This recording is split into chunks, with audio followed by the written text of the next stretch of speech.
Welcome to KCAL9 News at 9, and we are streaming on CBSN Los Angeles. I'm Juan Fernandez. And I'm Pat Harvey. Governor Gavin Newsom continues barnstorming the state as he attempts to highlight California's reemergence from the pandemic. That's right. The governor also announced more plans for stimulus money to pay for pre-K as opponents step up their recall campaign against it. Well, KCAL9 political reporter Tom Waite joins us now with the very latest. We just had the presidential campaign, yes, and now we're the recall campaign. As if you didn't have enough, right? Right. We just can't stop. Can't stop. All right, so Newsom made multiple stops across the state today. While facing the recall vote, he is also armed with a massive budget surplus, and Newsom is trying to spend it all in the right places. All the while, his opponents say too little, too late.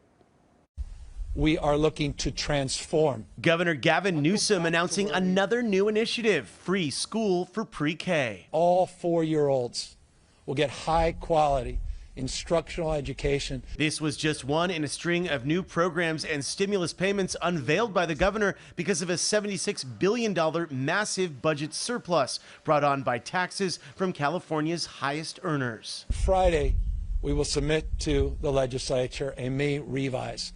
It will include the highest historic investment in K through 14 education in California's history. Political analyst and professor of politics Jack Pitney says the budget surplus could not have come at a better time for the governor as the recall looms. Right now, he is doing very well. Number one, he has great fiscal news to report, enormous budget surplus, and there's some discussion about what to do with it, but that's a great problem to have.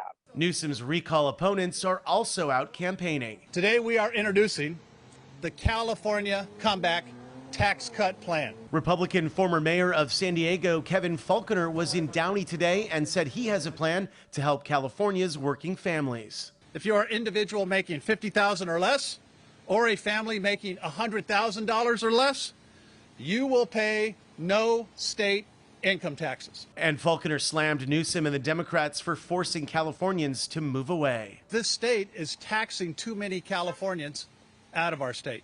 For the first time in history, we're losing population. For the first time, we lost a congressional seat. California is too unaffordable. We have to make it more affordable for a family and an individual to be able to live and work in California. Faulconer has a couple of problems. Number one, it doesn't look as if the recall has a strong chance of passing. Number two, the poll indicates that he's running neck and neck with John Cox. Among ordinary voters, nobody knows who he is north of Legoland. And in a strange twist in the campaign, fellow Republican Caitlyn Jenner was called out by Politico after she made this statement to CNN earlier this week. You said you haven't talked to Trump at all about any of this? No.